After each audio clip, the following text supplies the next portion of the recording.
Thank you, Mr. Speaker, sir. Mr. Speaker, sir, I'd like to first of all start off with the Reserve Bank of Fiji Budget Amendment Bill 2021. We all know the Reserve Bank of Fiji was established in 1984 under the Reserve Bank of Fiji Act 1983.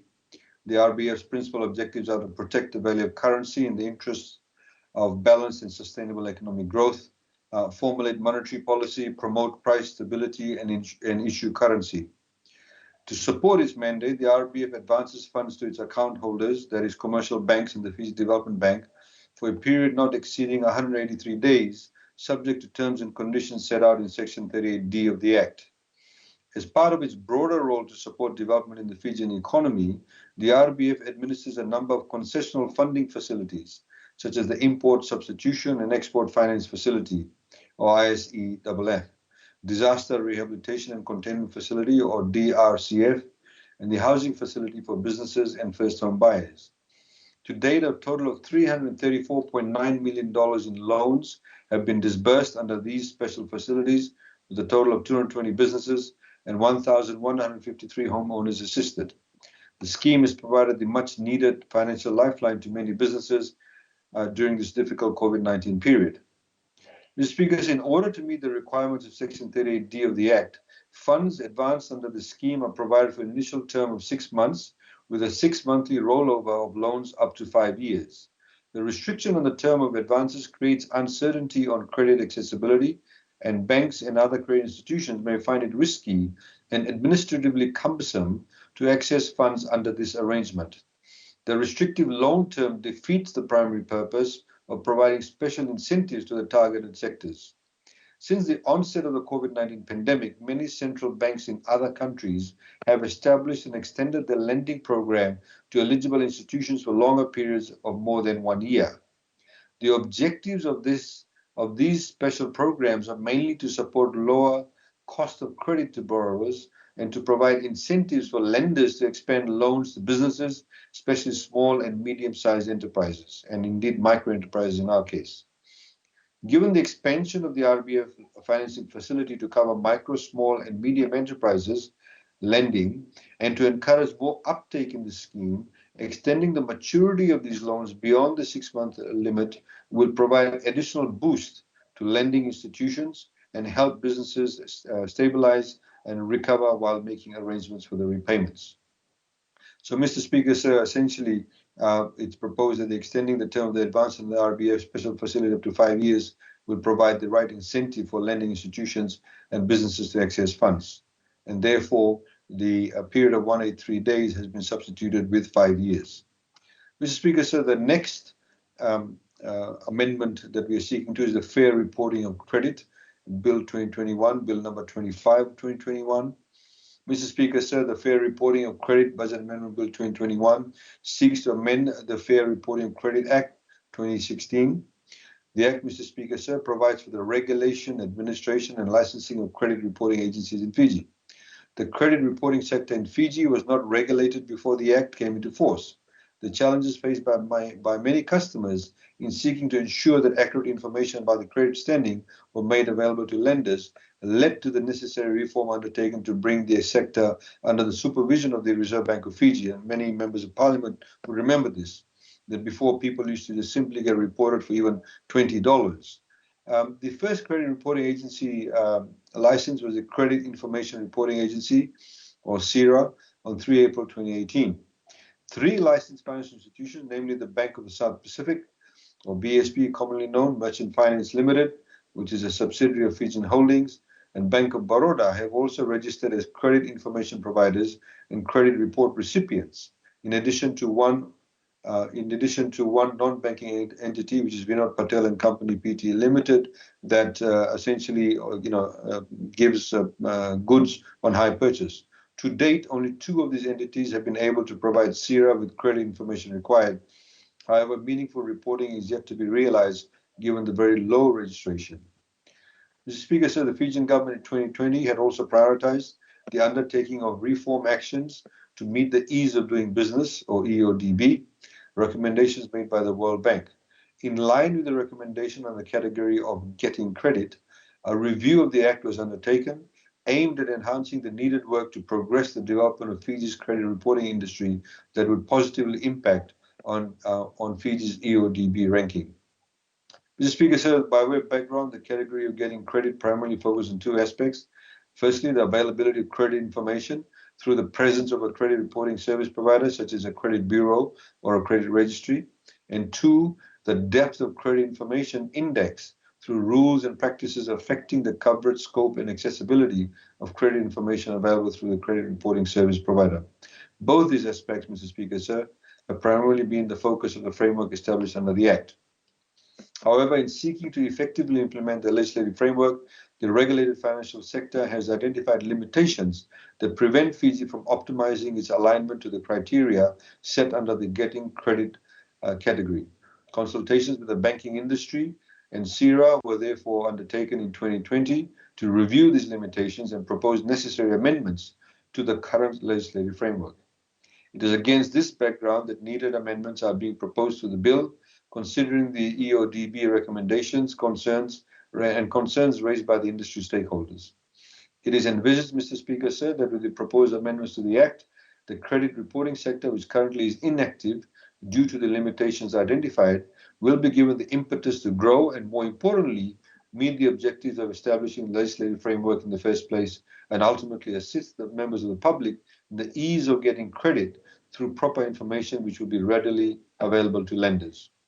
Accordingly, with the bill enabling the implementation of necessary action to take that will comply with the EODB recommendations, Fiji's ranking under the category of getting credit should significantly improve in the next assessment.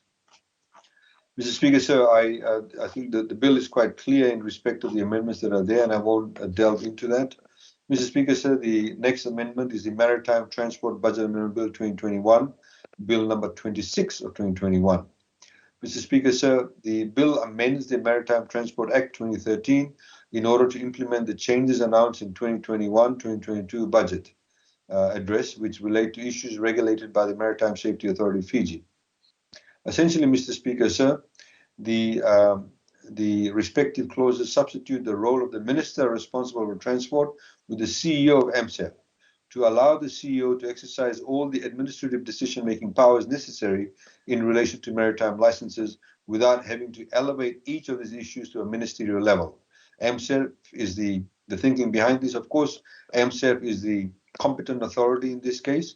It does not have to go to the ministerial level, and therefore they have the ability to make those decisions and indeed issue those licenses. So we're removing the bureaucracy again to make this entire process streamlined. Clause 4, Mr. Speaker, sir, amends Section 111 of the Act to extend the duration of a sea route license from 5 years to 20 years, in line with the recent extension of the coastal trading license to 20 years by government in 2020. The duration of the sea route license, whilst only reflected in the regulation of the Act, has been provided for in Section 111 of the Act to allow for certainty in the new term of license. This will, of course, as Honourable Correle Vesau will tell us, given his background, that by having longer term licenses or permits, Mr. Speaker, sir, the recipient of the license will have the ability to be able to invest. They can go to banks, get more loans, and then be able to invest in good marine vessels, which is what we need. We need to improve the quality of vessels. There's no point saying, let's do it. But the practicalities of it is that the banks will only give loans to these investors, and these investors in turn will only feel confident enough to invest in those vessels if they know they have got a license for a long period of time. Of course, this does not mean that AMSAF cannot take away their license at any point in time should they breach the law regarding the operations and the safety of these and the manner in which these vessels are run. So we should see in the next couple of years or so a significant increase in the quality of those vessels that operate between our islands. The last but not least, Mr. Speaker, sir, there's also an amendment to Clause 6 of the bill that inserts a new Section 113A in the Act to exempt a foreign ship transporting cargo and equipment from an international port from any clearance, permitting, or licensing requirements under the Act and its regulations, provided that the foreign ship notifies the Fiji Revenue and Customs Service within 48 hours of its arrival, and provided that it does not transport cargo and equipment from one domestic port to another, and only uploads cargo and equipment from an international port to any domestic port, and loads cargo and equipment destined for international port from any domestic port in Fiji. In simple terms, what it means, at the moment, the law is such that, for example, should there be a ship coming from Sydney, for example, bringing goods to Fiji, and should it come to Suva, for example, at the moment it is not allowed, or it can only go to from Suva to Lautoka if it applies for a coastal trading license. So most of them don't do that. So even though that ship may come to Suva Wharf, the Suva port, and even if half the goods they offload at Suva Wharf is actually for people who are businesses in Lautoka or recipients in Lautoka, they all send their trucks down to Suva, and then they load the trucks, and then they cart it all the way back to Lautoka.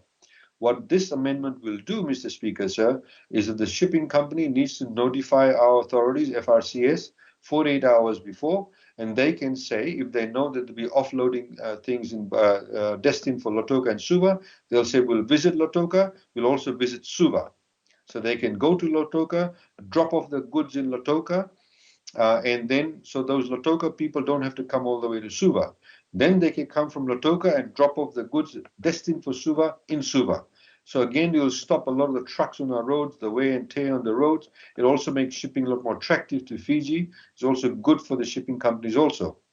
Similarly, if that ship that comes from Sydney and for after Fiji will go off to, say, Hawaii or the west coast of North America, they can pick up, for example, dalo and cassava, which may be, say, going to San Francisco, pick it up from Lautoka. They can also pick up the yongona from Suva, and then they can go off to the west coast of North America. We are also hoping, Mr. Speaker, sir, by having this liberal approach, that we may have actually some shipping companies, international shipping companies, that may go also to Savu or Vanuatu, because at the moment the most expensive cost for goods being taken to Vanuatu is the freight. Internal freight sometimes is more expensive than freight from Sydney to Suva, as opposed from Suva to Vanuatu. So in this way, you may actually have a shipping company that maybe have a lot of goods destined for Vanuatu that may notify us and say, look, I'm going to go to Suva and Savu. And in that way, the people in Vanuatu will actually benefit from it. They cannot, of course, pick up goods between the ports for domestic cartage. It's only bound for international destinations. The next amendment, Mr. Speaker, says the Offshore Fisheries Management Budget Amendment Bill 2021, Bill number 27 of 2021. And again, Mr. Speaker, sir, the bill seeks to amend the Offshore Fisheries Management Act 2020. Sorry, the bill seeks to amend the Offshore Fisheries Management Act 2012 in order to implement the changes announced in the 2021-2022 budget address, Mr. Speaker, sir. Mr. Speaker, sir, essentially, there's a new subsection, amend Section 35 of the Act to insert a new subsection 1A, which allow for the extension of the duration of offshore fishing licenses from 36 months, 3 years, to 20 years for the owners or operators of what we call Fiji fishing vessels only. In other words, local fishing companies, provided that the owners or operators applying for the offshore fishing license are Fijian citizens or persons ordinarily resident in Fiji. It does not apply to foreign-owned vessels. The foreign-owned vessels still have the 3 years, as it currently is. But this will give a leg up to Fijian vessels, Fijian companies, Fijian shareholders, that will give them financial security to the owners or operators of Fiji fishing vessels who qualify for the 20-year license. This extension is also in conformity with the extension of the coastal trading license of 20 years in 2020. Mr. Speaker, sir, this ties in well also with the budget announcement that we made, that we will contribute 10% to any Fijian company that wants to invest in fishing vessels. I'm talking about the large ones that cost about 1 million to 2 million.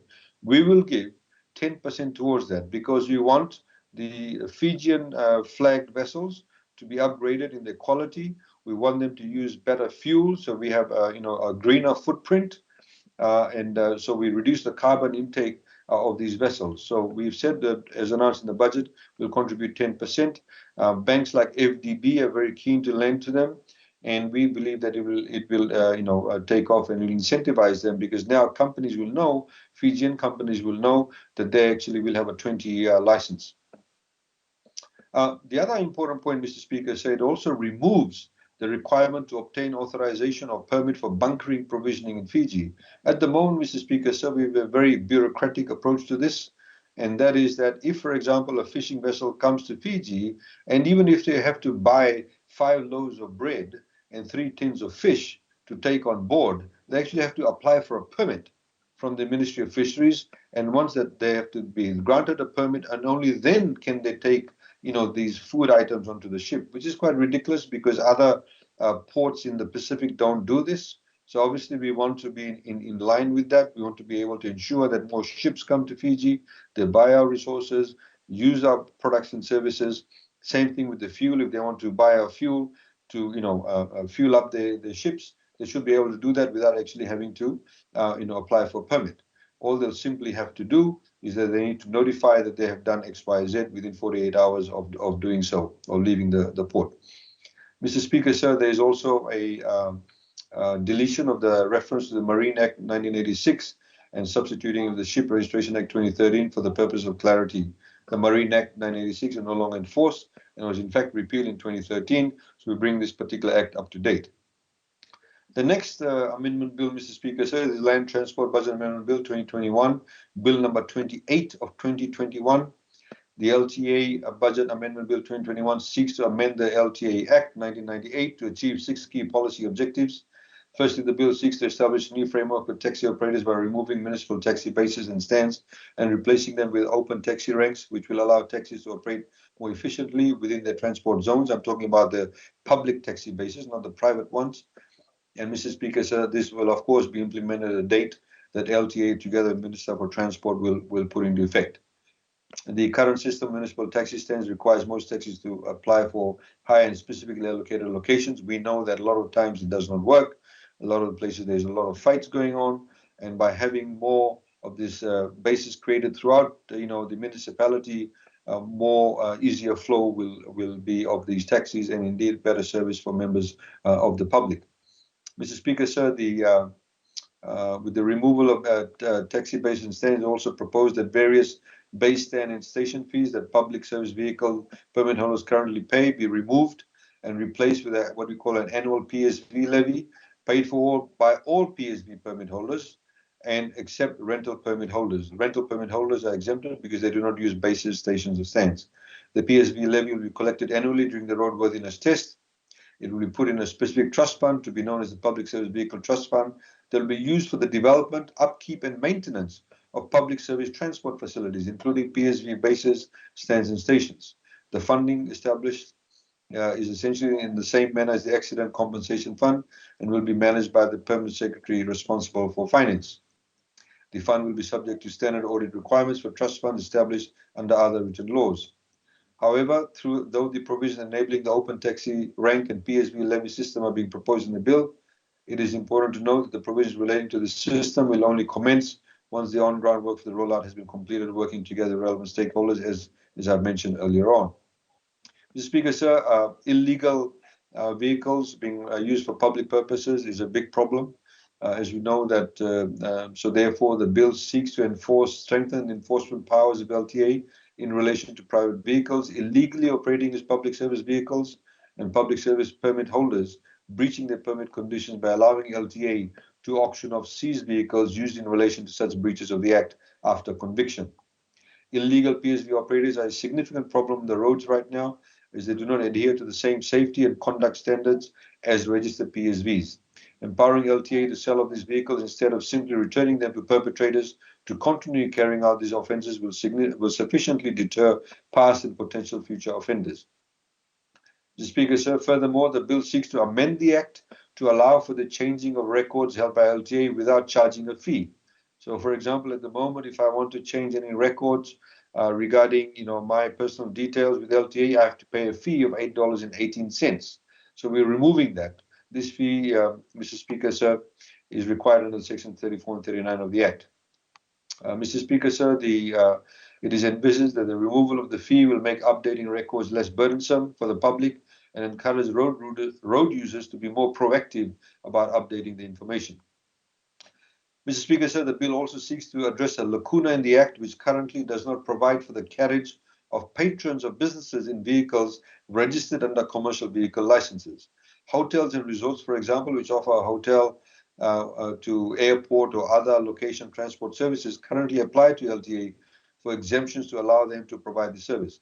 These exemptions are provided under Section 50, subsection 2 of the Act. However, exemptions are not intended to be a long-term solution to any problem and do not provide certainty for the industry.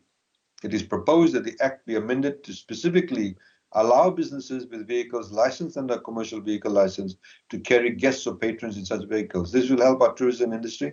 So, for example, if Intercontinental Hotel transports their guests from the hotel or from the airport to the hotel, they actually at the moment have to apply for exemption. So obviously these businesses, it's part and parcel of the business, we're removing the requirement. Mr. Speaker, sir, finally the bill seeks to address a lacuna in the Act which does not expressly provide for the registration of charitable and religious organizations and education institutions under commercial vehicle licenses. These institutions currently apply for exemptions under Section 61.2 of the Act, so the vehicles are not classified as PSVs and thus do not have to register for PSV permits. However, there is no licensing category expressly provided on the Act for these vehicles, despite the Act requiring them to be licensed. LTA currently licenses them under commercial vehicle licenses. However, it is recommended that the Act be amended to specifically provide for this particular practice. Mr. Speaker, sir, the next bill is the Financial Management Amendment Bill 2021. And Mr. Speaker, sir, this is the last of the amendments. Mr. Speaker, sir, this is a very significant amendment to the Financial Management Act of 2004. It is essentially to strengthen public financial management by providing for greater transparency, accountability, and sustainability of public finances. The bill introduces the following principles of responsible fiscal management. Accountability: 1, the government is accountable to Parliament for the way it carries out its responsibilities in relation to the management of public finances. 2, comprehensiveness: all revenue and expenditure must be included and appropriated in the budget and recorded on a gross basis. 3, fiscal discipline: the budget must be prepared in accordance with the medium-term fiscal framework, and the government must ensure that it meets its fiscal objectives as specified in the fiscal strategy. 4, specificity: all expenditure of budget sector agencies must be made solely for the specific purpose of appropriations. I'm talking about what will be actually put in the Act. These things aren't in the Act at the moment.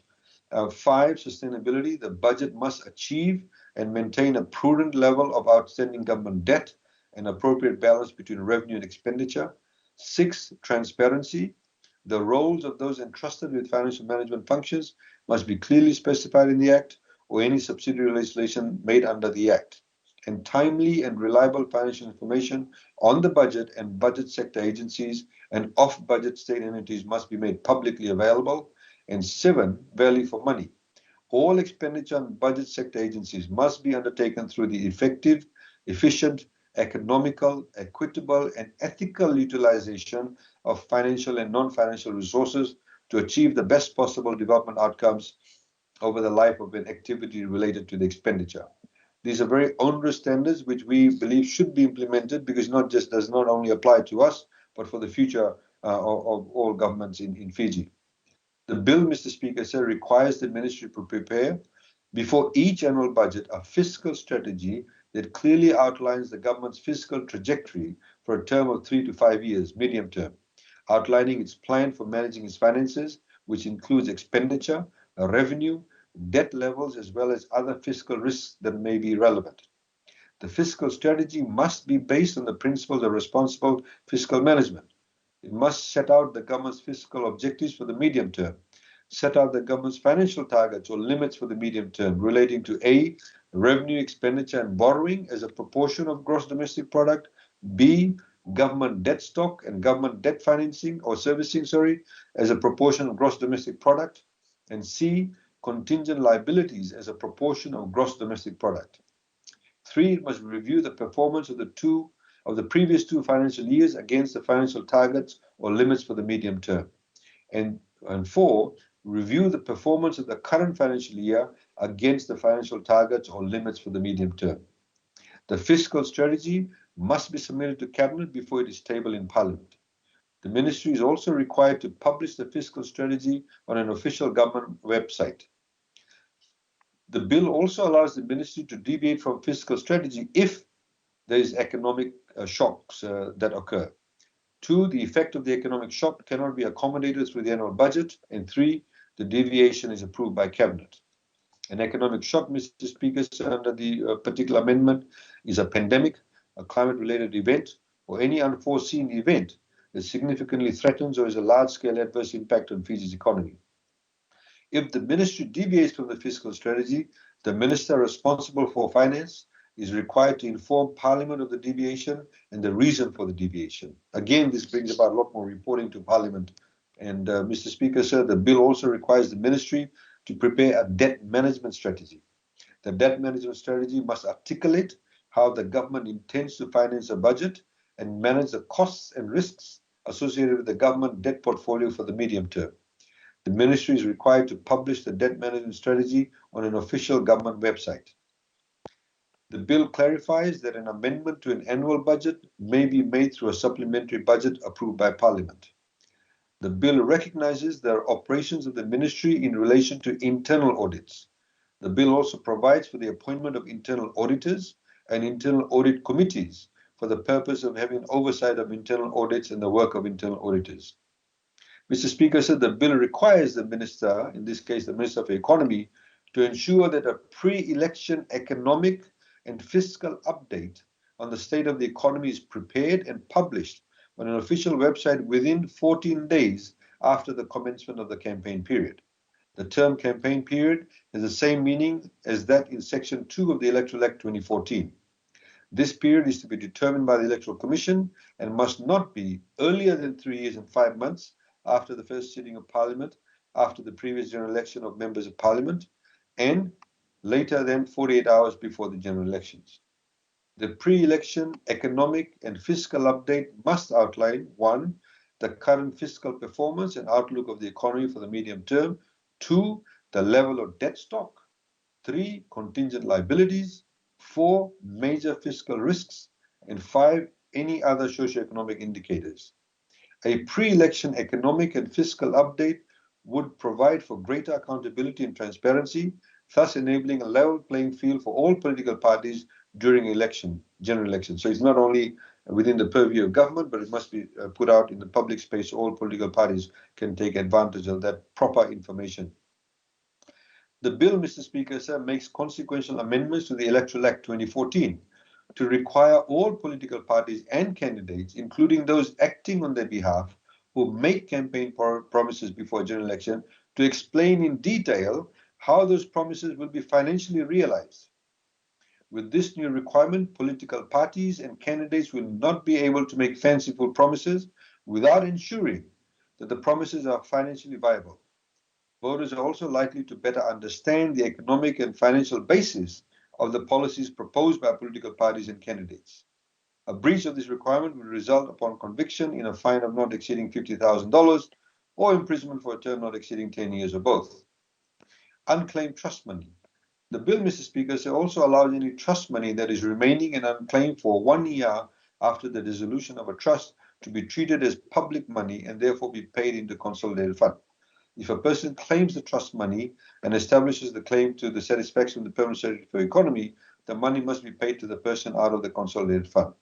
This treatment is similar to that of unclaimed monies under Section 65 of the Act and ensures that any trust money that is still owed to a beneficiary can be paid to the beneficiary upon a satisfactory claim to the Permanent Secretary for Economy.